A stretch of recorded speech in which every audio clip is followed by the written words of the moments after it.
है।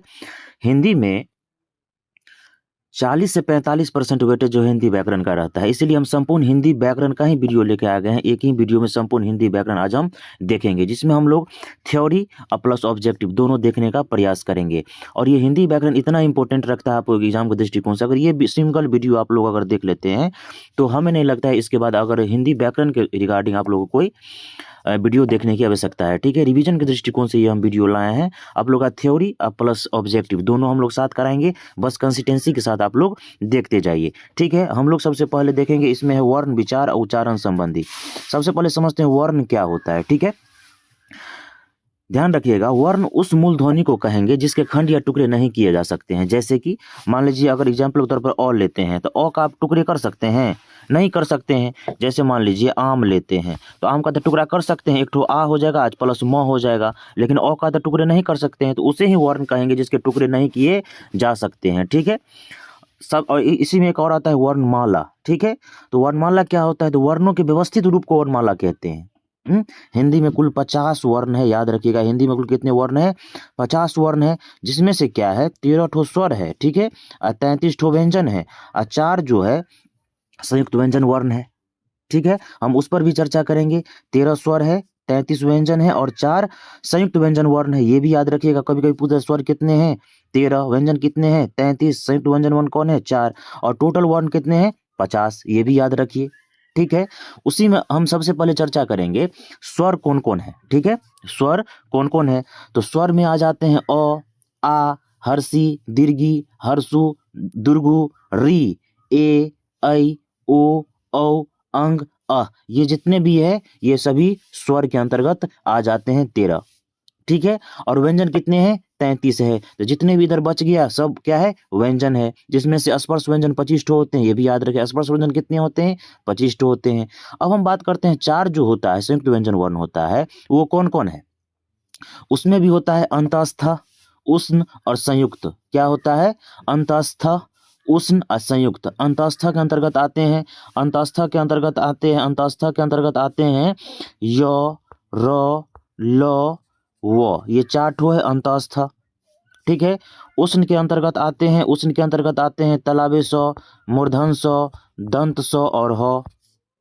उसके बाद एक और आते हैं संयुक्त, तो संयुक्त के अंतर्गत कौन कौन आते हैं, अक्ष, तर, ज्ञ और री। क्या होता है री। ठीक है, ये जो आते हैं ये सारे के सारे आप लोगों को अच्छे से नोट डाउन कर सकते हैं, याद कर सकते हैं। ठीक है, अब हम चलते हैं क्वेश्चन की ओर, ये समझ गए। ठीक है, उसमें भी होता क्या है उच्चारण स्थान का, इसमें उच्चारण स्थान दोनों इंक्लूड है, तो उच्चारण स्थान भी पूछता है कभी कभी। उच्चारण स्थान जैसे कोई भी वर्ड दे दिया, उसका उच्चारण स्थान किससे है, तो उच्चारण स्थान में याद रखिएगा हमेशा आपको कहते हैं कंठ से, तालु से, मूर्धा से, दंत से, ओठ से। इतना हो गया एक ठो से। जबकि संयुक्त पूछा जाता है कंठ तालु से, कंठ ओष्ठ से, दंत ओष्ठ से, नासिक से। इतना इंपॉर्टेंट है जो पूछा जाता है। ठीक है, तो क्वेश्चन के साथ हम लोग करते जाते हैं। ये हो गया थ्योरी, बेसिक हो गया। चलिए अब हम लोग चर्चा करते हैं क्या चीज, क्वेश्चन को देखते हैं। इसी प्रकार हम लोग पूरा हिंदी व्याकरण का आज खंगाल डालेंगे। ठीक है, चलिए शुरू करते हैं आज का फर्स्ट क्वेश्चन से। आज का फर्स्ट क्वेश्चन है चवर्ण का उच्चारण स्थान है। चौवर्ण, जितने भी चौवर्ण होते हैं उसके उच्चारण स्थान कौन कौन है, तो याद रखिएगा चौवर्ण के अंतर्गत कौन कौन आते हैं हमें बताइए। तो चौवर्ण के अंतर्गत क्या है उच्चारण स्थान, चौवर्ण का उच्चारण स्थान कहाँ है, तालु से होता है। किससे होता है, तालु से होता है। जितने भी चौवर्ण है, य है, तलाबे स है, हर्षी, दीर्घी, जितने भी है ये सब किसके उच्चारण स्थान है, तालु से आते हैं। जिसे खंड या टुकड़े नहीं किया जा सकता उसे क्या कहते हैं, अभी तुरंत चर्चा की। जिसके खंड या टुकड़े नहीं किए जा सकते हैं उसे क्या कहते हैं, वर्ण कहते हैं। संयुक्त व्यंजन है, इनमें से कौन कौन है जो संयुक्त व्यंजन है, तो संयुक्त व्यंजन चर्चा किए हैं हम, अक्ष, तर, ज्ञ और री जो है उपयुक्त सभी जो है संयुक्त व्यंजन है। अक्ष, तर, ज्ञ और री टोटल कितने हैं 4 है। नेक्स्ट आइए तलाबे सो वर्ण का उच्चारण स्थान है। तलाबे सो जो है उच्चारण स्थान कहाँ से होता है, तो तलाबे सो का उच्चारण स्थान होता है तालु से। तो से तलाबे, तलाबे सो चलिए जैसे य, तलाबे सो, हर्षी, दीर्घी, जितने भी चौवर्ण होंगे सभी का उच्चारण स्थान तालु से होंगे। य का उच्चारण स्थान इसमें बोल रहा है य का उच्चारण स्थान आप लोग हमें बताइए। आप लोग जैसे अपने से खुद से सेल्फ करने का प्रयास कीजिए, जैसे कि य इस टाइप से आपको करने का प्रयास कीजिएगा तो हो जाएगा। तो य भी तालु के स्थान जैसे य होते हैं, तालाबे सौ आते हैं, हर्षी आते हैं, दीर्घी आते हैं, जितने भी चौवर्ण आते हैं सभी तालु के अंतर्गत आते हैं। ठीक है, चलिए नेक्स्ट है क वर्ण का उच्चारण स्थान है। क वर्ण का उच्चारण स्थान है, यानी कि क वर्ण का जितने भी होते हैं सब किसके अंतर्गत आते हैं? कंठ के अंतर्गत आते हैं। जितने भी क वर्ण होंगे सब कंठ के अंतर्गत आएंगे। तो कंठ के अंतर्गत और कौन कौन आते हैं? तो जैसे अ आते हैं, आ आते हैं, विसर्ग आते हैं, ह आते हैं, ये सब कंठ के अंतर्गत आते हैं। ह का उच्चारण स्थान क्या हो जाएगा? कंठ, अभी तुरंत चर्चा किए हैं। अनुस्वार और विसर्ग अभी तुरंत चर्चा किए हैं। अनुस्वार और विसर्ग भी को क्या कहते हैं, लेकिन अनुस्वार और विसर्ग से पूछे तो ये भी आते हैं कंठ के अंतर्गत, कंठ से बोले जाते हैं। जबकि अनुस्वार और विसर्ग को क्या कहते हैं? तो अनुस्वार और विसर्ग को क्या कहते हैं? अयोगवाह के अंतर्गत आते हैं। क्या आते हैं? अयोगवाह के आते हैं। अनुस्वार और विसर्ग अयोगवाह के अंतर्गत होते हैं, क्योंकि यह न तो पूर्णतः स्वर होता है और न ही व्यंजन होता है, उसे ही अयोगवाह कहते हैं। ठीक है, नेक्स्ट है मूर्धन स, है ना, का उच्चारण स्थान क्या है? तो मूर्धन स का उच्चारण स्थान क्या हो जाएगा? मूर्धा। मूर्धन स तो मूर्धा, मूर्धन स तो मूर्धा। और मूर्धा से अंतर्गत और क्या कौन कौन आते हैं? तो आते हैं रो आते हैं। कौन कौन आते हैं? रो आते हैं, री आते हैं, जितने भी ट वर्ग है सभी आते हैं मूर्धा के अंतर्गत। चलिए 10 नंबर क्वेश्चन पे आइए। वर्ण कितने प्रकार के होते हैं? वर्ण कितने प्रकार के होते हैं? 2 प्रकार के होते हैं, स्वर वर्ण और व्यंजन वर्ण। स्वर्ण वर्णों की संख्या कितनी है? हम चर्चा किए हैं। स्वर्ण वर्ण की संख्या कितनी है? ऊपर भी हम लोग चर्चा किए हैं कितने हैं। स्वर वर्ण की संख्या कितनी है? टोटल 11 है। व्यंजन वर्ण की संख्या टोटल कितनी है? तो व्यंजन वर्ण की संख्या टोटल कितने हो जाएंगे? व्यंजन वर्ण का बात बोल रहा है तो कितना हो जाएगा? 33। और स्वर वर्ण कितना हो जाएगा? 10 11 13 ना होता है भाई, 13 हो जाएगा। नेक्स्ट आइए, हिंदी में वर्णों की कुल संख्या कितनी है? यहाँ कुल बोल रहा है, हिंदी में वर्णों की कुल संख्या बोल रहा है ना, तो कुल वर्ण कितने हैं?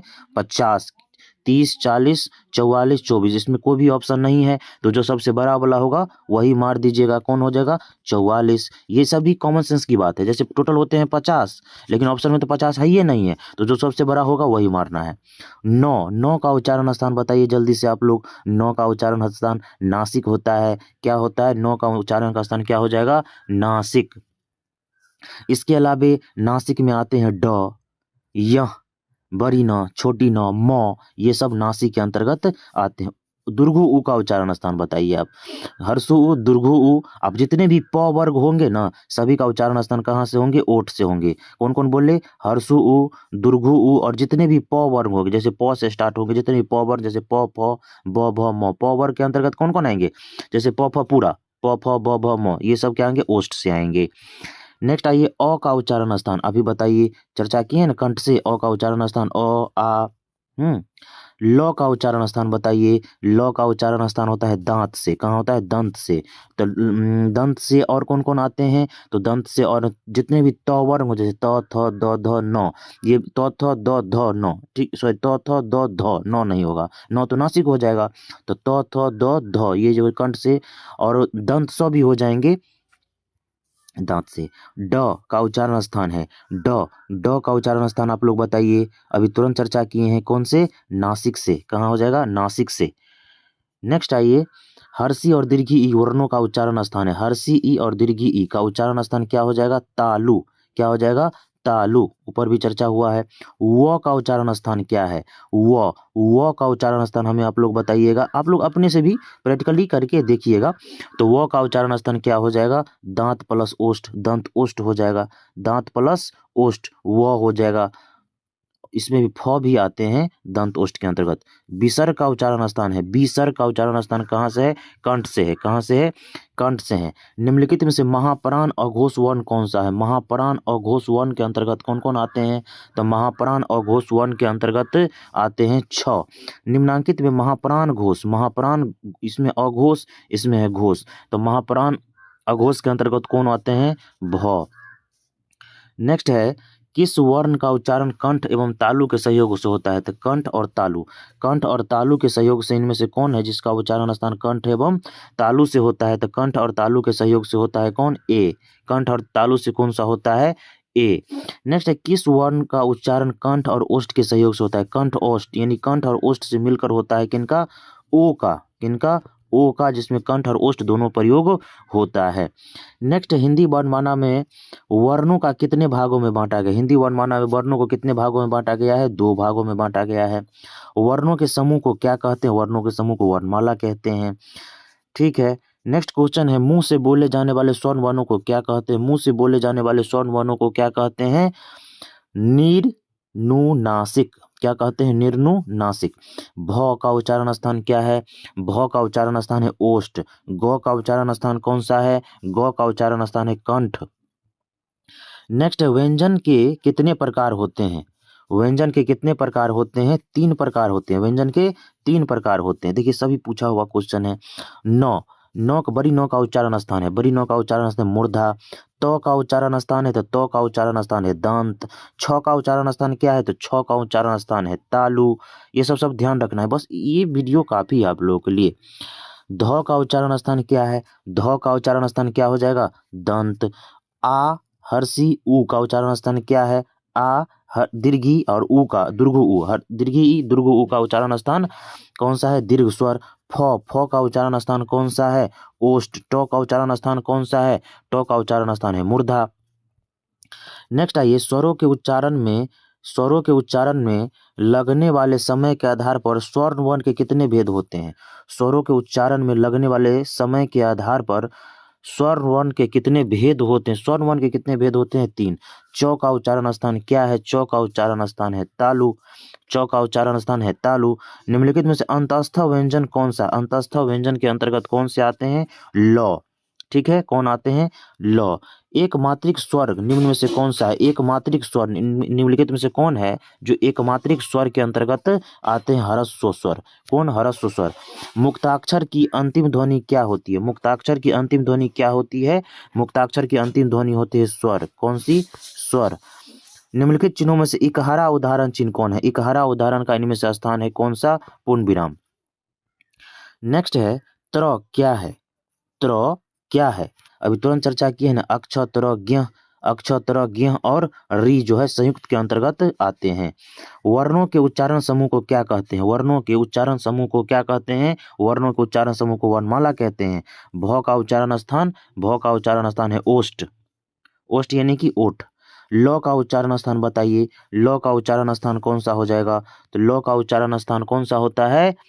अंतस्थ। सॉरी, लो कौन सा व्यंजन है? तो अंतस्थ के अंतर्गत आते हैं। अंतस्थ जैसे य, र, लो और वो जो होता है अंतस्थ के अंतर्गत आते हैं। नेक्स्ट क्वेश्चन है, शब्द में हम लोग आते हैं। क्या, किस में आ जाते हैं? शब्द। ठीक है, सबसे पहले समझते हैं जो शब्द क्या होता है। सबसे पहले क्या समझेंगे? शब्द क्या होता है।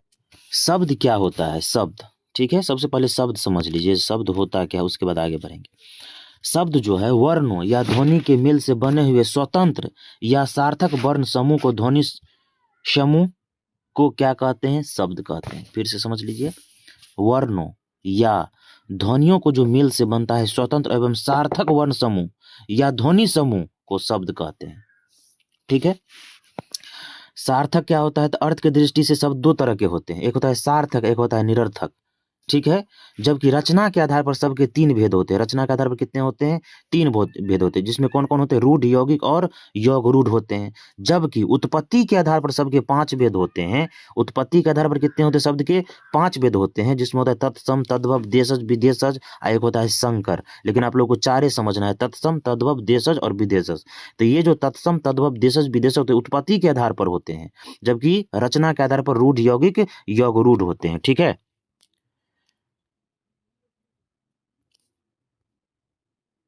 चलिए नेक्स्ट है तत्सम शब्द। क्या है? तत्सम शब्द। तत्सम क्या है? तत्सम शब्द है। तो तत्सम शब्द किसे कहते हैं? तत्सम मतलब होता है तत् जो सम, इसका अर्थ होता है समान, अर्थात जो संस्कृत में जो प्रयोग होता है वही हिंदी में भी प्रयोग होता है, उससे तत्सम कहते हैं। जबकि तद्भव क्या होता है? संस्कृत के बिगड़े हुए रूप को तद्भव कहते हैं। देशज क्या होता है? अपना ठेठी भाषा का जो प्रयोग होता है उसे देशज कहते हैं। और विदेशज क्या होता है? विदेशी भाषा का जो प्रयोग हम लोग करते हैं उसको विदेशज कहते हैं। ठीक है, सबसे पहले इसमें तत्सम शब्द देखते हैं। तो तत्सम शब्द इसमें कौन हो जाएगा? तो जो संस्कृत का हूबहू रूप होगा उसे ही तत्सम शब्द कहेंगे। तो इसमें कौन सा हो जाएगा? जैसे संस्कृत में पुत्र, तो पुत्र, संस्कृत में भी सेम है तो उसमें हो जाएगा पुत्र। तद्भव क्या होता है, संस्कृत के बिगड़े हुए रूप को तद्भव कहते हैं। तद्भव शब्द कौन है, जो संस्कृत में अलग प्रयोग होता है और हिंदी में अलग प्रयोग होता है, तो क्या हो जाएगा दूसरा का, पुत, कपुत और सपुत, उपयुक्त सभी हो जाएगा। इसमें क्या हो जाएगा, उपयुक्त सभी हो जाएगा। देशज क्या है, जो देसी भाषा के प्रयोग में, बोलचाल में प्रयोग होता है देशज, या जैसे गाड़ी, लोटा, पगड़ी, ये सब सभी हो जाएगा। निम्नलिखित में से कौन सा शब्द रूढ़ है, रूढ़, यौगिक, यौगिक बोले तो रूढ़ कौन है इनमें से, पाठशाला है कि देश है कि अंबुज है कि जलज है, रूढ़ कौन है। सबसे पहले समझिए जो रूढ़ क्या होता है। रूढ़ वे शब्द होते हैं जिसके खंड निरर्थक होते हैं, ठीक है, जैसे घोड़ा, पानी, यानी कि जिसके खंड करने पर कोई मतलब नहीं निकलेगा उसे ही रूढ़ कहते हैं, ठीक है। जैसे मान लीजिए आग है, तो आग तो हुआ, मतलब आग जलता है, अगर इसे खंड कर दीजिएगा तो आ अलग कर दीजिएगा, आ गो अलग कर दीजिएगा, दोनों, इसका आ का कुछ मतलब हुआ, गौ का कुछ मतलब हुआ, मतलब खंड करने पर जिसके जो निरर्थक होता है उसे ही रूढ़ कहते हैं।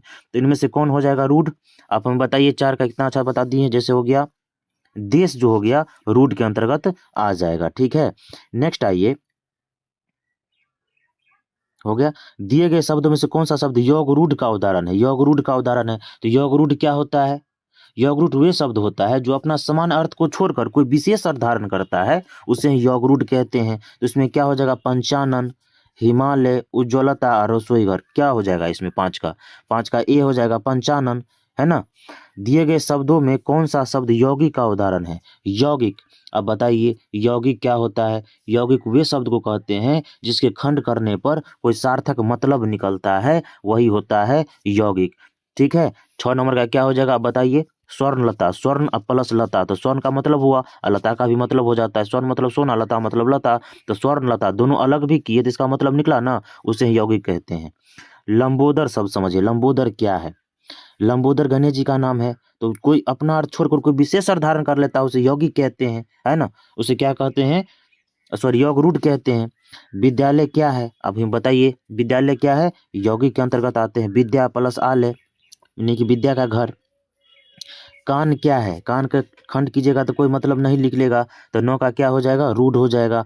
निम्नलिखित शब्दों में से कौन सा शब्द विदेशज है, विदेशज इनमें से कौन सा शब्द है जो विदेशज शब्द है, तो हमें बताइएगा। चाकू जो है वो विदेशज शब्द है, ठीक है। नेक्स्ट है आग, आग कौन सा शब्द है, आग जो है वो कौन सा शब्द है, तो आग जो है तद्भव शब्द है, आग तद्भव शब्द है। खेत, खेत कौन सा शब्द है बताइए, खेत हम लोग प्रयोग करते हैं, खेत, खेत कौन सा है, तद्भव शब्द है। पंख, पंख कौन सा शब्द है, पंख, पंख का यहाँ बात हो रहा है, तद्भव शब्द है। भिक्षा कौन सा शब्द है, भिक्षा, भिक्षा जो है तत्सम शब्द है। तत्सम जो संस्कृत और हिंदी दोनों समान अर्थ में प्रयोग होता है। कितना अच्छा से सब्जेक्टिव बता देते हैं, उसके बाद ऑब्जेक्टिव, आराम से आप लोग देख लीजिए ना, कोई दिक्कत नहीं होगा। पिंजरा शब्द है, पिंजरा कौन सा शब्द है, देशज शब्द है। उत्पत्ति की दृष्टि से शब्द के कितने भेद होते हैं, ऊपर भी हम लोग बताए हैं थ्योरिटी में, कितने भेद होते हैं, 4। उत्पत्ति के आधार पर कितने होते हैं, 4, लेकिन ज्यादातर हम लोग 5 पढ़ते हैं, लेकिन 4 ही आप लोग पढ़िए, बोले थे ना, ठीक है। शंकर को हम लोग इग्नोर करेंगे। वाष्प क्या है, वाष्प क्या है, वो कौन सा है, वाष्प, वाष्प, वाष्प तत्सम है। आम्र शब्द क्या है, देखिए ये संस्कृत में आम्र होता है जबकि हिंदी में आम होता है, तो क्या हो जाएगा, तत्सम हो जाएगा। नेक्स्ट आते हैं संज्ञा, सबसे पहले समझते हैं संज्ञा, ठीक है। संज्ञा के बारे में पहले डिटेल जानते हैं, उसके बाद हम लोग देखेंगे, ठीक है। संज्ञा क्या होता है, सबसे पहले ये समझिए संज्ञा, संज्ञा क्या होता है, किसी व्यक्ति, प्राणी, वस्तु, पदार्थ, भाव, स्थान के नाम को संज्ञा कहते हैं। संज्ञा के कितने भेद होते हैं, तो संज्ञा के 5 भेद होते हैं, याद रखिए कौन कौन, व्यक्तिवाचक संज्ञा, जातिवाचक संज्ञा, समूहवाचक संज्ञा, द्रव्यवाचक संज्ञा और भाववाचक संज्ञा। संज्ञा में बस इतना ही जानना है, ठीक है। हम लोग देखते हैं, शुरू करते हैं क्वेश्चन से। पहला क्वेश्चन है, संज्ञा के, संज्ञा रूप से, मुख्य रूप से संज्ञा के कितने भेद होते हैं, हम कितना चर्चा किए हैं, संज्ञा के कितने भेद होते हैं, तो संज्ञा के इसमें आप लोगों को क्या हो जाएगा, 5, क्या हो जाएगा, 5, ठीक है। संज्ञा के कितने भेद होते हैं, 5। नेक्स्ट है, बुढ़ापे में इंसान बिल्कुल बच्चा बन जाता है, इस वाक्य में बुढ़ापा क्या है, बुढ़ापा क्या प्रदर्शित करता है, भाव प्रदर्शित करता है, भाव है जो बुढ़ापा है, बुढ़ापा को लोग देख सकता है, ऊपर से भाव स्पष्ट होता है कि ये बूढ़ा है, ठीक है। नेक्स्ट है, आजकल भारतीय पहनावे बदल गए हैं, इस वाक्य में पहनावा क्या है, पहनावा इंडिकेशन है, तो पहनावा क्या चीज करता है? पहनावा भाव बताता है। पहनावा से ही पता लग जाता है ये कौन सा है, क्या है, नहीं है। ठीक है। ईमानदारी सर्वोत्तम नीति है। इस वाक्य में honesty is the best policy, वाक्य में ईमानदारी कौन सी संज्ञा है? ईमानदारी जो है वो भी भाव के अंतर्गत आ जाता है। ईमानदारी दिखता थोड़े है, वो तो भाव से पता लगता है। आदमी के बिहेवियर से ना पता चलता है आदमी कैसा है। ठीक है। नेक्स्ट है, मुझे 2 किलो छीमी खरीदनी है। इस वाक्य में छीमी, छीमी कौन सी संज्ञा है? अब बताइए। छीमी जैसे मटर हो गया, मटर को आप एक साथ खरीद लेते हैं तो गिन पाइएगा कितना दे दिया। जैसे 10 किलो हमको खरीदना है तो कितना पीस मटर दे दिया पता चलेगा? नहीं ना। तो क्या हो जाएगा, वो द्रव्य के अंतर्गत आ जाते हैं। जैसे आटा हुआ, चावल हो गया। सभा में अनेक नेता उपस्थित थे। इस वाक्य में सभा कौन सी संज्ञा है? जैसे सभा हुआ तो भीड़ को इंडिकेशन करता है। भीड़ मतलब समूह को इंडिकेशन करता है, समूहवाचक के अंतर्गत आ गया। टेम्स इंग्लैंड की गंगा है। टेम्स जो इंग्लैंड की गंगा, इस वाक्य में गंगा क्या है? तो गंगा आप समझते हैं हमारी पवित्र नदी है। क्या है? एक जाति है जिससे नाम का बोध होता है, जातिवाचक संज्ञा। रामचरितमानस हिंदुओं की बाइबिल है। इस वाक्य में बाइबिल कौन सी संज्ञा है? तो बाइबिल कौन सी संज्ञा है? नाम है, तो व्यक्तिवाचक संज्ञा हो गया। नेक्स्ट है, राम और श्याम में मित्रता है। इस वाक्य में मित्रता, मित्रता क्या प्रकट करता है? मित्रता जो है भाव प्रकट करता है। ठीक है। धूप बहुत कड़ी है। इस वाक्य में धूप क्या है? इस वाक्य में धूप क्या चीज को प्रकट करता है? धूप भी भाव को प्रकट करता है। सोना बहुत चमकीला होता है। इसमें सोना क्या है? सोना क्या है? सोना को हम लोग काउंट नहीं कर सकते हैं, तो द्रव्यवाचक संज्ञा के अंतर्गत आ जाता है। भाववाचक संज्ञा का उदाहरण है। भाववाचक संज्ञा का उदाहरण कौन है? सर्दी। कौन है? सर्दी। मित्र शब्द का भाववाचक, मित्र के भाव मित्रता, मित्र का भाव क्या हो जाएगा? मित्रता। ठीक है। या मैत्री, नहीं मित्रता। ठीक है। मैदान में सभा हो रही है। यहाँ सभा कौन? जैसे ही सभा का बात हुआ क्या हो जाएगा? समूह का इंडिकेशन है। कलम शब्द कौन सा है? कलम, कलम किसके अंतर्गत आते हैं? एक प्रकार के जाति के अंतर्गत आते हैं। पूरे कलम का बोध हो जाता है तो जाति के अंतर्गत आ जाते हैं। जैसे मानव जातिवाचक के अंतर्गत आ जाएंगे। सभा समूहवाचक। ठीक है। भाववाचक संज्ञा निम्न में से कौन सा है? जिसे भाव प्रकट होता है तो वो हो जाएगा बुढ़ापा। सुरेश कौन सा शब्द है? तो सुरेश क्या हो जाएगा? व्यक्ति का नाम हो जाएगा। तूफान किसके अंतर्गत आते हैं? व्यक्तिवाचक के अंतर्गत आते हैं। गिरोह कौन सा शब्द है? गिरोह, गिरोह, गिरोह समझिए, गिरोह जो है समूह का बोध होता है, गिरोह। ठीक है। अक्टूबर शब्द का कौन सा समास? अक्टूबर शब्द जो है कौन सा समास के अंतर्गत आते हैं? व्यक्तिवाचक के अंतर्गत आते हैं अक्टूबर। सिपाही विद्रोह कौन सा संज्ञा है? सिपाही विद्रोह कौन सा संज्ञा है? व्यक्तिवाचक संज्ञा है। चलिए नेक्स्ट आते हैं। उस भिखारी शब्द को क्या कहते हैं? जिससे किसी विशेष वस्तु और जीव के नाम का बोध होता है, उसे क्या कहते हैं? उसे कहते हैं संज्ञा। उस संज्ञाओं में से एक ही प्रकार की वस्तुओं तथा व्यक्तियों का बोध होता है, उसे क्या कहते हैं? एक ही प्रकार के, उसे क्या कहते हैं? जातिवाचक संज्ञा कहते हैं। क्या कहते हैं? जातिवाचक संज्ञा कहते हैं। कितना अच्छा था। ये हो गया संज्ञा के प्रमुख प्रश्न। अब आते हैं हम लोग सर्वनाम। किस पर आएंगे हम लोग? अब हम देखेंगे सर्वनाम। सर्वनाम देखेंगे। सबसे पहले समझेंगे सर्वनाम क्या होता है। तो संज्ञा के बदले में जिसका प्रयोग होता है ना, वही सर्वनाम होता है। ठीक है। हिंदी में जो है कुल 11 सर्वनाम होते हैं, लेकिन सर्वनाम के 6 गो भेद होते हैं। पुरुषवाचक सर्वनाम, निश्चयवाचक सर्वनाम, अनिश्चयवाचक सर्वनाम, निजवाचक सर्वनाम, संबंध वाचक सर्वनाम और प्रश्नवाचक सर्वनाम। ठीक है। तो इसी प्रकार हम लोग देखेंगे। समझिए कुछ कौन सा सर्वनाम है। सबसे पहले इसका कुछ उदाहरण भी, जैसे 6 गो भेद होते हैं ना। पुरुषवाचक सर्वनाम में आते हैं मैं, तुम, वह, हम, वे। आप लोग नोट भी करते जाइए अगर इच्छा हो तो। ठीक है। निश्चयवाचक में आ जाते हैं यह, वह। अनिश्चय में आते हैं कोई, क्या, कुछ। निजवाचक में आते हैं आप, स्वयं, खुद। संबंध में आते हैं जो, सो। प्रश्नवाचक में आते हैं कौन और क्या। ठीक है। तो इतना हम बोल दिए। अब बताइए कुछ कौन सा सर्वनाम है? कुछ हम ऊपर चर्चा किए हैं, अनिश्चयवाचक। कुछ मतलब निश्चित नहीं है, अनिश्चयवाचक। आप यह काम स्वयं करें, इस वाक्य में निजवाचक सर्वनाम का उदाहरण कौन है? निजवाचक सर्वनाम का इनमें से कौन सा उदाहरण हो जाएगा? स्वयं, खुद, सेल्फ। क्या कौन सा सर्वनाम है? क्या यानी कि प्रश्नवाचक चिन्ह लग गया तो क्या हो जाएगा? प्रश्नवाचक। निम्नलिखित में से सर्वनाम है, इनमें से कौन है जो सर्वनाम का उदाहरण है? तो वह क्या है? सर्वनाम का उदाहरण है, पुरुषवाचक सर्वनाम के अंतर्गत आता है वह। नेक्स्ट है आपने क्या खाया है। इस वाक्य में क्या क्या क्या हो जाएगा? तो प्रश्नवाचक वाक्य यानी कि क्वेश्चन मार्क। सर्वनाम का भेद इनमें से कौन है जो सर्वनाम का भेद है? तो संबंधवाचक सर्वनाम। 6 गो भेद होते हैं ना। सर्वनाम के। मैं आप चला जाऊंगा, मैं यानी कि मैं खुद से चला जाऊंगा, इस वाक्य में आप कौन सा सर्वनाम है? तो आप बताइए कौन सा सर्वनाम है? निजवाचक। आप मतलब खुद, स्वयं, खुद। सर्वनाम के कितने भेद होते हैं? तो सर्वनाम के 6 भेद होते हैं। सर्वनाम के कितने भेद होते हैं? 6। यह गाय खूब दूध देती है, इस वाक्य में यह क्या है? ऊपर भी चर्चा किए हैं, यह निश्चयवाचक। यह मतलब डिफिनिट, निश्चयवाचक। कोई आ रहा है, पता नहीं कौन आ रहा है, तो कोई आ रहा है मतलब अनिश्चित है, अनिश्चयवाचक हो जाएगा। कुछ खा लो, कुछ मतलब डिफिनिट नहीं, नहीं कितना खा लो, कुछ खा लो मतलब अनिश्चयवाचक।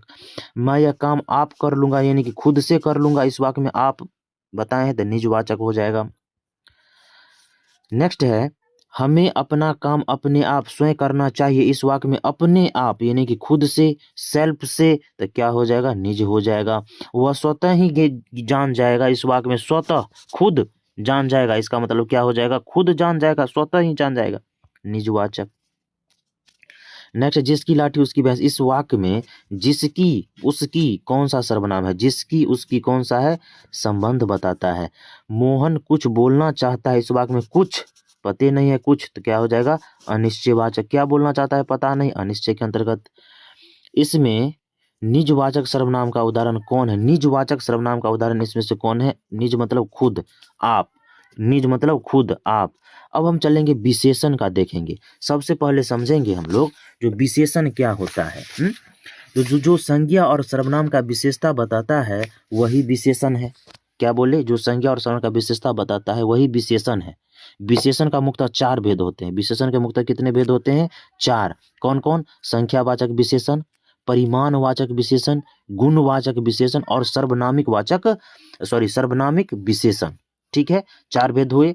और विशेषण क्या होता है? जो संज्ञा और सर्वनाम का बदले में जिसका प्रयोग होता है, जो संज्ञा और सर्वनाम की विशेषता बताता है, उसे क्या कहते हैं? विशेषण कहते हैं। ठीक है, क्वेश्चन पे आते हैं।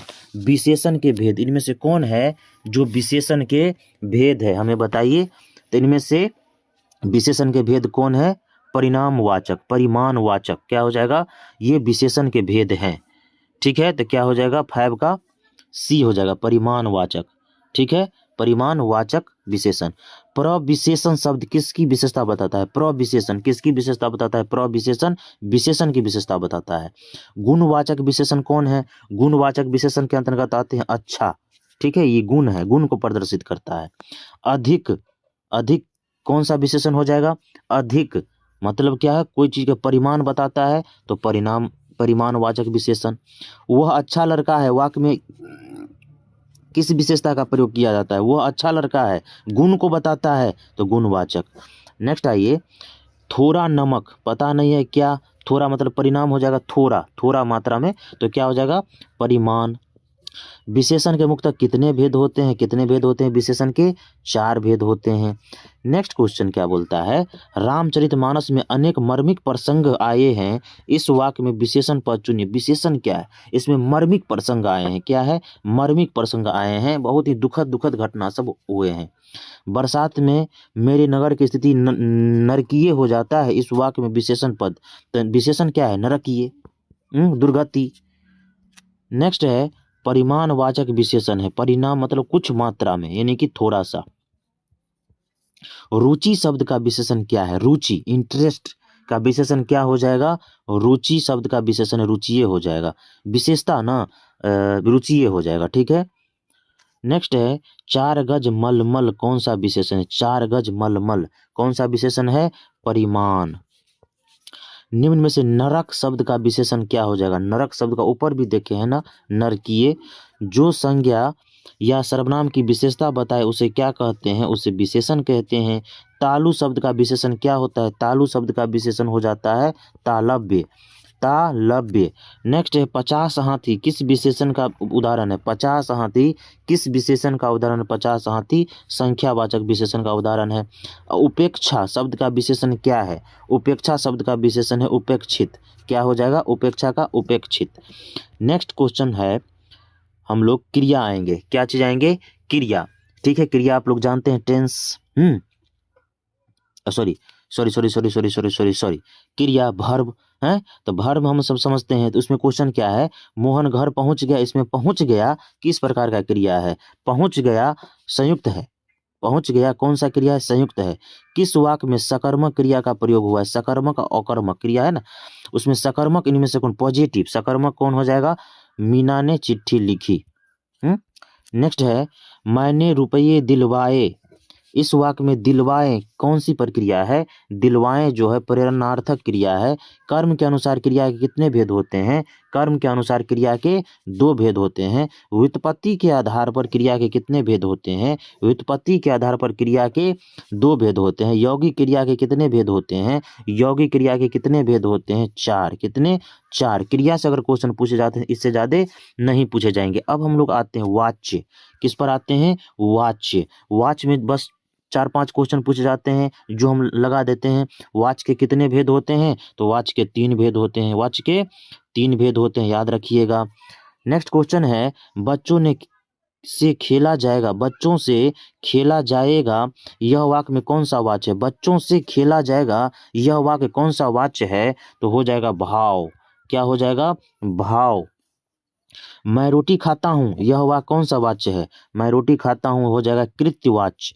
क्या हो जाएगा, कृत्यवाच्य। तुमसे आगे बढ़ा क्यों नहीं जाता, इस वाक्य में वाच्य का उदाहरण आगे क्यों नहीं बढ़ा जाता, भाव। ठीक है।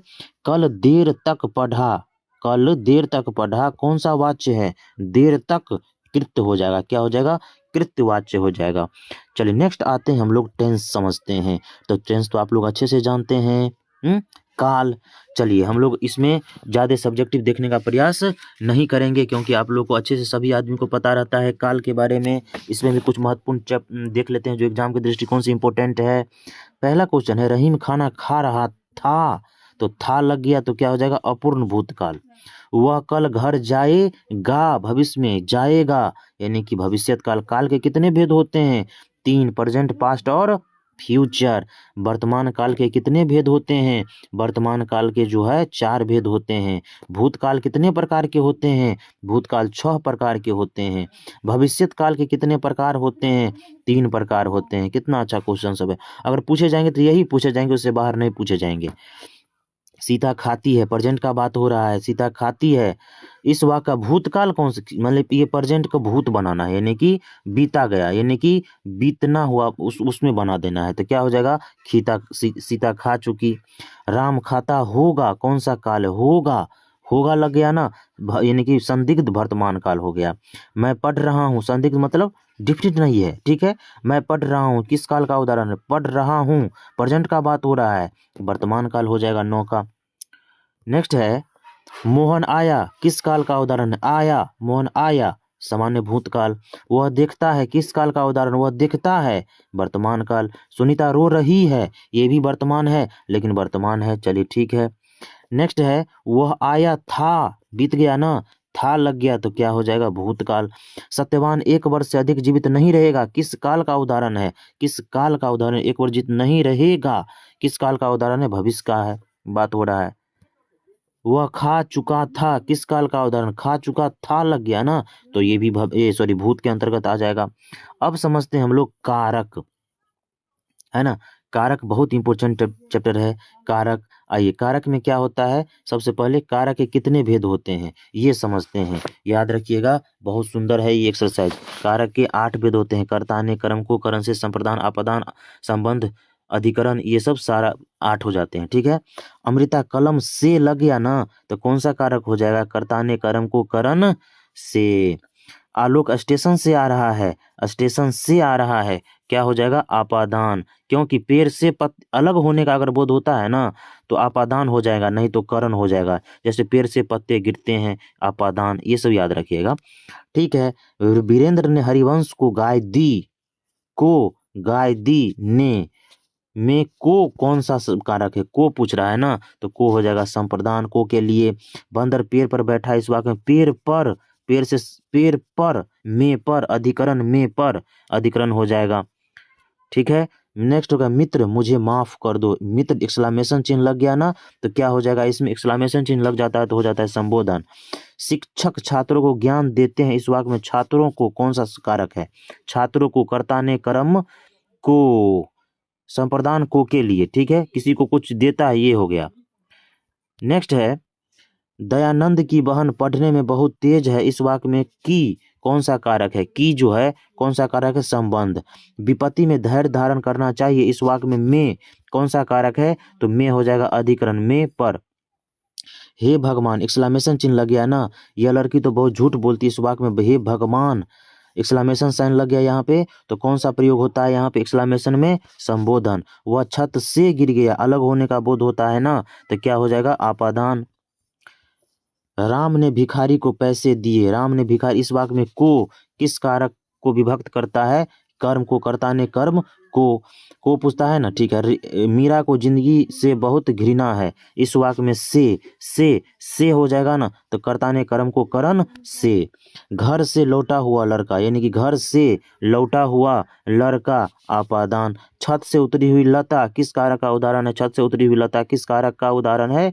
आपादान कारक का उदाहरण है। नेक्स्ट है को के लिए।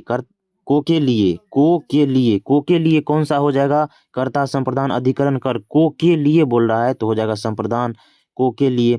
शिकारी ने बाघ को मारा, किस ने? कर्ता ने कर्म को, कर्ता ने कर्म को, यहाँ ने कर्म कर्ता ने है, लेकिन किसी को मारने का बोध हो रहा है तो इसमें कर्ता तो है नहीं, तो हो जाएगा क्या? कर्म।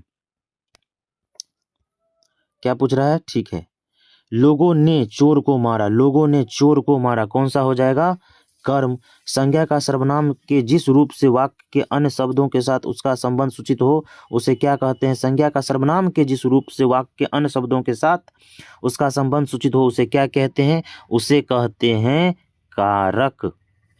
में पर किस कारक की विभक्ति है? में पर ऊपर भी चर्चा कितना बार किए हैं? अधिकरण। हिमालय से गंगा निकलती है, यानी कि अलग होने का बोध होता है ना, तो क्या हो जाएगा? आपादान। 21 का बी। नेक्स्ट है लोगों ने चोर को मारा, लोगों ने चोर को मारा किस कारण का उदाहरण? किस कारक का उदाहरण है? लोगों ने चोर को मारा, कर्म। श्याम कलम से लिखता है, कर्ता ने कर्म को करण से, यहाँ क्या हो जाएगा? तो इसका डी हो जाएगा। Very good. अब हम लोग आते हैं नेक्स्ट एक्सरसाइज, वाक्य प्रकार। कौन सा आते हैं? वाक्य प्रकार। वाक्य प्रकार, ठीक है। रचना की दृष्टि से वाक्य के कितने भेद होते हैं? वेरी इंपॉर्टेंट क्वेश्चन होते हैं, 3 होते हैं। रचना की दृष्टि से वाक्य के 3 भेद होते हैं। निम्नलिखित में कौन सा वाक्य मिश्र वाक्य है, यानी कि मिक्सचर वाक्य कौन सा है? मिला जुला, मतलब 2-3 वाक्य को मिला के एक वाक्य बनता है, वो मिक्सचर वाक्य कौन है? तो जो छात्र परिश्रम करता है वह परीक्षा में सफल होता है, ठीक है। नेक्स्ट क्वेश्चन है निम्नलिखित में संयुक्त वाक्य कौन सा है? संयुक्त वाक्य। संयुक्त वाक्य इनमें से कौन सा हो जाएगा? माँ जगी रहती है और बच्चा सोया रहता है। Very good. निम्नलिखित में से कौन सा है? कौन सा सरल वाक्य है? सरल वाक्य का निम्नलिखित में से कौन सा उदाहरण है? उसने अपने मित्र का घर खरीदा। नेक्स्ट है, इससे बाहर करने की आवश्यकता नहीं है मेरे भाई, आप लोगों को आराम से आप लोग एक वीडियो देख लेंगे। निम्नलिखित वाक्य में से कौन सा वाक्य मिश्र वाक्य है? मिश्र वाक्य का इनमें से कौन सा उदाहरण हो जाएगा? उसने कहा कि मैं नेता हूं। निम्नलिखित वाक्य में कर्मवाच्य कौन सा है? कर्मवाच्य। कर्मवाच्य का उदाहरण है मोहन से पुस्तक पढ़ी नहीं जाती। नेक्स्ट है निम्नांकित वाक्यों में संयुक्त वाक्य। संयुक्त वाक्य ऊपर भी चर्चा किए हैं, माँ सोई और शिशु खेल रहा है, या माँ जग रही है, बच्चे सो रहे हैं। सरल वाक्य का उदाहरण बताना है। सरल वाक्य का उदाहरण हो जाएगा अखिलेश्वर गीत गाता आ रहा है। चलिए नेक्स्ट है निम्नलिखित में से सरल वाक्य। सरल वाक्य ऊपर भी चर्चा किए हैं। सरल वाक्य कौन हो जाएगा? दया निधान प्रतिभाशाली छात्र है। संधि विच्छेद, वेरी इंपॉर्टेंट। संधि विच्छेद हम लोग देखेंगे। संधि विच्छेद मतलब क्या होता है? संधि विच्छेद का मतलब होता है तोड़ कर बनाना। संधि विच्छेद का मतलब क्या होता है? तोड़ कर बनाना। संधि विच्छेद बहुत पूछे जाते हैं आप लोगों के एग्जाम में, इसलिए संधि विच्छेद से कोई कॉम्प्रोमाइज नहीं करना है। हम अच्छे से संधि विच्छेद को देखेंगे, ठीक है। सबसे पहले समझते हैं संधि क्या होता है, ठीक है। तो 2 अक्षरों की आपस में मिलाने से उनके रूप और उच्चारण में परिवर्तित हो जाता है, या 2 वर्णों के मेल से बने हुए विकार को संधि कहते हैं। जैसे मान लीजिए गण यहाँ क्या है? मान लीजिए यहाँ पर गणेश है, क्या है? गणेश है।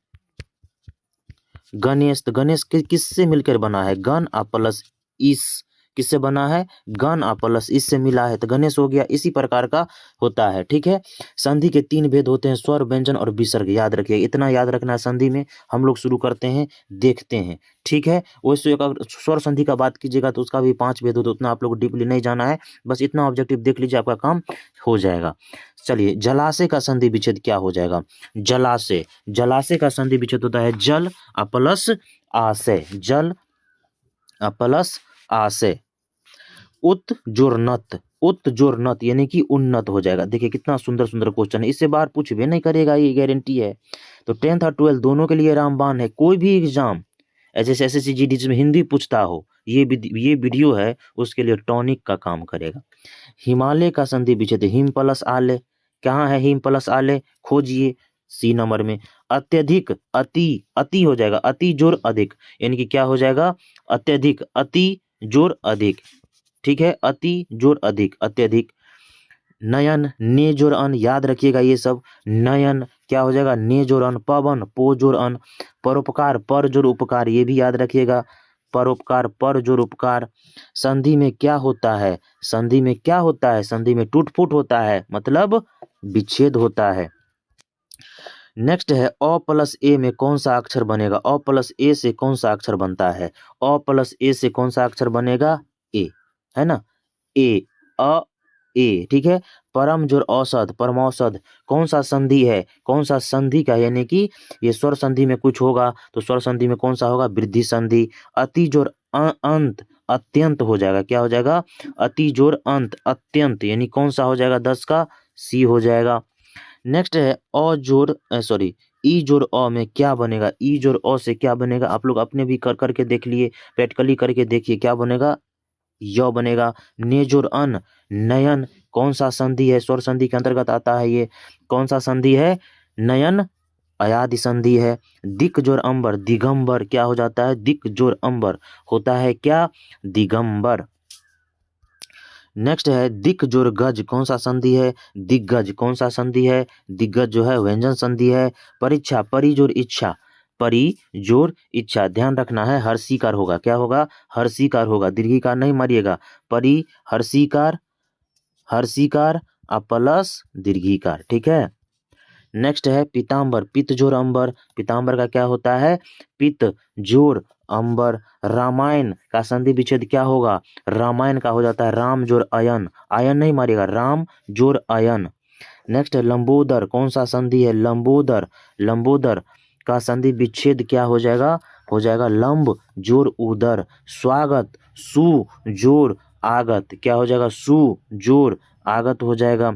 नेक्स्ट है विद्यालय की संधि विच्छेद, विद्या प्लस आलय। ज्योतिर्गमय का उदाहरण है, ज्योतिर्गमय कौन सा संधि का उदाहरण है, ज्योतिर्गमय विसर्ग संधि का, ज्योति विसर्ग लग जाएगा। स्वर संधि का उदाहरण कौन सा है, स्वर संधि का उदाहरण इनमें से कौन सा नहीं है बोल रहा है ना, तो स्वर संधि का उदाहरण नहीं कौन हो जाएगा, वाक्पति। स्वर संधि का उदाहरण है, नहीं है वाक्पति, जबकि है कौन हो जाएगा, बधुत्व। दुर्गंध शब्द का संधि विच्छेद क्या होगा, दुर्गंध शब्द का संधि विच्छेद होगा दुह जोर गंध विसर्ग संधि। संगम शब्द का संधि विच्छेद क्या हो जाएगा, सम जोर गम संगम। अंतःपुर, अंतःपुर का संधि विच्छेद क्या हो जाएगा, अंतः जोर पुर, अंतःपुर। शब्द का संधि मनो, मनोहर शब्द का, मनोहर, मनः जोर हर विसर्ग संधि 27 का B हो जाएगा, ठीक है। संधि के कितने भेद होते हैं, 3 ठो, स्वर, व्यंजन और विसर्ग। महोजस्वी का संधि विच्छेद, महोजस्वी का संधि विच्छेद क्या हो जाएगा, महा जोर ओजस्वी। पीताम्बर शब्द का संधि विच्छेद क्या होगा, पीताम्बर शब्द का संधि विच्छेद हो जाएगा पित्त जोर अंबर। पंचम शब्द का संधि विच्छेद होगा पम जोर चम, याद रखिए कितना अच्छा अच्छा है, यही से पूछा जाता है ना भाई। स्वार्थ का संधि विच्छेद क्या है, स्वार्थ, स्वार्थ का संधि विच्छेद हो जाएगा सु जोर अर्थ। संधि में किनका प्रयोग होता है, संधि में किनका प्रयोग होता है, संधि में किसका प्रयोग होता है, संधि में 2 वर्णों का प्रयोग होता है। यद्यपि शब्द का संधि विच्छेद क्या होता है, यदि जोर अपि, यद्यपि का क्या होता है, यदि जोर अपि। पयोधर शब्द का पयः जोर धर विसर्ग संधि के अंतर्गत आते हैं। चलिए नेक्स्ट है संधि का समान अर्थ क्या होता है, संधि का समान अच्छा होता है, संधि का, संधि मतलब मेल, संधि का मतलब क्या होता है, मेल, जुटना। चलिए नेक्स्ट आते हैं हम लोग विलोम शब्द, तो विलोम तो आप लोग अपने से कर लीजिएगा, जैसे उल्टा, विलोम मतलब उल्टा, तो रात का दिन, यही सब आप कर लीजिएगा विलोम। हम आते हैं सबसे अच्छा हम लोग आते हैं ये भी कर लीजिएगा, पर्यायवाची भी कर लीजिएगा आप लोग, पर्यायवाची से बहुत पूछा जाता है। जैसे दूध का क्या होता है, तो दूध का होता है क्षीर, ये सब भी याद रखिएगा पर्यायवाची। हम चलते हैं सीधे डायरेक्ट समास की तरफ, जिससे बहुत ज़्यादा पूछा जाता है। उपसर्ग प्रत्यय हिंट दे देते हैं, याद रखिएगा। उपसर्ग जो है, उपसर्ग पहले रहता है, क्या होता है, उपसर्ग पहले, ठीक है, उपसर्ग पहले लगता है। जैसे गैर हाजिरी, क्या है, गैर हाजिरी, तो इसमें क्या हो जाएगा, गैर, उपसर्ग पहले लगता है, ये याद रखिए। और एक होता है प्रत्यय, तो प्रत्यय जो होता है वह बाद में लगता है, प्रत्यय जो है वह बाद में लगता है, ये भी याद रखिएगा। तो उपसर्ग पहले और प्रत्यय बाद में, जैसे बिल्कुल, तो क्या हो जाएगा, बी, ये सब याद रखिएगा, ठीक है, या बिल, जे भी हो। उसके बाद आते हैं प्रत्यय, तो प्रत्यय बाद में, जैसे फैलाव, तो अंतिम में आव है, तो अंतिम में क्या हो जाएगा, आव। तो इन्हीं को उपसर्ग पहले और प्रत्यय बाद में लगता है। Very good. उपसर्ग प्रत्यय आप लोग अच्छे से देख लीजिए, इस वाली नहीं पूछता है।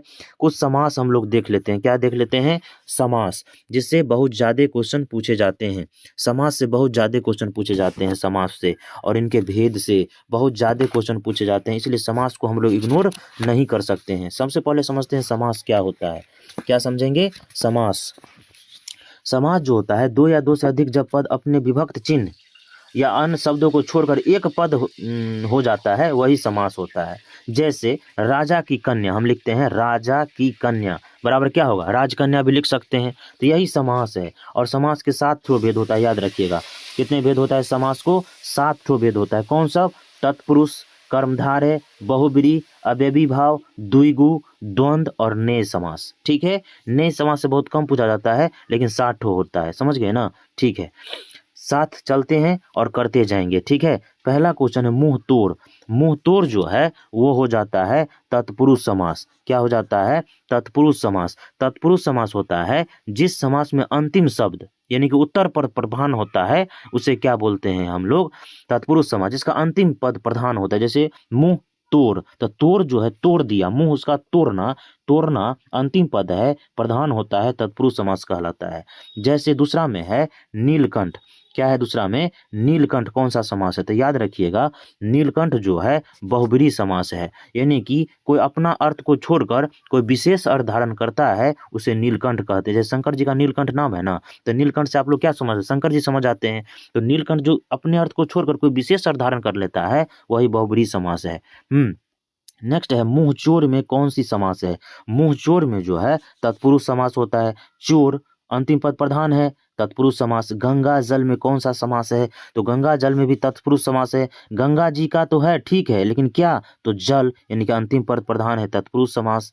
नेक्स्ट है पुस्तकालय में कौन सा समास है। पुस्तकालय में जो है ये भी तत्पुरुष समास है। क्यों, पुस्तक तो है लेकिन आले लगा हुआ है, पुस्तकों का घर, तत्पुरुष समास, यानी कि आले महत्वपूर्ण है, अंतिम पद प्रधान है, तत्पुरुष समास। हाथों हाथ, याद रखिएगा, जिसमें भी बीच में डैश लग जाएगा ना, जिसमें भी बीच में डैश लग जाता है, सॉरी सॉरी सॉरी सॉरी, वो उसको हम क्या बोलते हैं, जैसे बीच में अगर जिसको डैश लग गया, समझिए द्वंद्व समास है। लेकिन इसमें हाथों हाथ का बात हो रहा है ना, द्वंद्व का चर्चा नहीं ना है, तो अव्ययी भाव मारिएगा।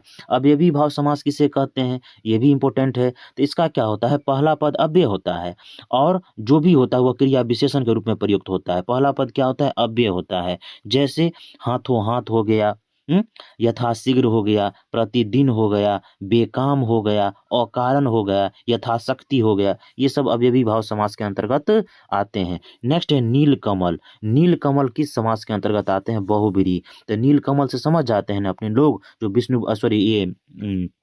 भगवान का बात हो रहा है, ठीक है। धर्म विमुख में कौन सा समास है, धर्म से विमुख कौन सा समास हो जाएगा, तत्पुरुष, विमुख, ठीक है, अलग। शंखनाद में कौन सा समास है, शंख नाद, यानी कि शंख बजाना, नाद करना, अव्ययी भाव समास का उदाहरण है, अव्ययी भाव समास का उदाहरण है। नेक्स्ट है चंद्रशेखर में कौन सा समास है, चंद्र में शेखर, बहुब्रीहि समास। चंद्रशेखर यानी कि जिसके शिखर पर चंद्र हो, शिव जी। बिना पानी, माता सरस्वती का बात हो रहा है, तो बहुब्रीहि समास। लोटा डोरी बीच में लग गया ना, तो द्वंद्व समास हो जाएगा, 12 का डी हो जाएगा, लोटा डोरी, याद रखिएगा। जैसे माता डैश पिता, बीच में डैश लग गया ना, द्वंद्व समास। जिसमें बीच में डैश लगा मारिएगा द्वंद्व, दाल भात, भाई बहन। सभा भवन में कौन सा समास है? सभा के लिए भवन यानी कि क्या हो जाएगा? तत्पुरुष। भवन इंपोर्टेंट है, अंतिम पद प्रधान है। शोकाकुल, शोक से व्याकुल, कौन सा समास हो जाएगा? तत्पुरुष समास। 10 मुख, कौन सा समास हो जाएगा? 10 मुख, कौन सा समास हो जाएगा? 10 मुख यानी कि रावण, बहुब्रीहि समास हो गया। 10 मुख से इंडिकेशन होता है ना रावण का। नीलांबर, नीला हो अंबर जिसके, यानी कि क्या हो जाएगा नीलांबर में? बहुब्रीहि समास। हिमालय, हिम जोर आले, कौन सा समास है? हिमालय। हिम जोर आले यानी कि तत्पुरुष समास। हम एक बार समास को जितने भी सब्जेक्टिव बनते हैं उसको हम लोग एक बार देख लेते हैं। सबसे पहले था तत्पुरुष समास, ठीक है। समास के सबसे पहले समझिए 7 गो भेद होते हैं। पहला हो तत्पुरुष समास। तत्पुरुष समास में होता है जिस समास में अंतिम शब्द यानी कि उत्तर पर प्रधान हो उसे तत्पुरुष समास कहते हैं। जैसे विषधर यानी कि विष को धारण करने वाला, सिर तोड़, सिर को तोड़ने वाला, पॉकेट मार, पॉकेट को मारने वाला, यानी कि मनोहर, मन को हरने वाला। अंतिम पद प्रधान है ना, उत्तर पद प्रधान है। नेक्स्ट आते हैं हम लोग देख लेते हैं कर्मधारय समास। तो कर्ता तत्पुरुष को ही कर्मधारय समास कहते हैं। इसीलिए इसमें प्रथम पद जो होता है विशेषण होता है और दूसरा पद जो होता है विशेष्य होता है। जैसे महाकाव्य, महान है जो काव्य। महात्मा, महान है जो आत्मा। बीरबाला, वीर है जो बाला। इसी प्रकार बहुब्रीहि में इसमें कोई भी पद प्रधान नहीं होता है बल्कि समस्त पद को छोड़कर कोई विशेष अर्थ धारण कर लेता है, उसे ही बहुब्रीहि समास कहते हैं। जैसे नीलकंठ, भगवान शिव जी का बात हो रहा है। दशानन, रावण का बात हो रहा है। लंबोदर, गणेश जी का बात हो रहा है। नेक्स्ट होता है अव्ययी भाव। इसका पहला पद अव्यय होता है और यह विशेषण के रूप में प्रयोग होता है। जैसे भी बोल दिए हम लोग। द्वंद्व में आते हैं, बीच में डैश लग जाएगा ना, द्वंद्व समास है। इसके सभी पद प्रधान होते हैं, द्वंद्व समास कहलाते हैं। जैसे राधा कृष्ण, पाप पुण्य, लाभ हानि, ठीक है। एक होता है द्विगु समास। इसका पूर्व पद संख्यावाचक होता है, जैसे जिससे संख्या का इंडिकेशन होता है। जैसे छमाही, 6 का इंडिकेशन होता है ना।